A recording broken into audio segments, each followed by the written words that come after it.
السلام عليكم، تحياتي للجميع. واحد التصريب جديد ديال ولد الدماحة وبدا كيوصلوا فيه على الصاد. اسمع اش كيقول. اسمع.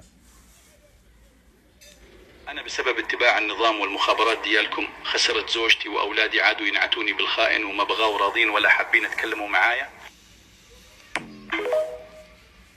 حبسه هنا ولد الدماحة. هو كيقر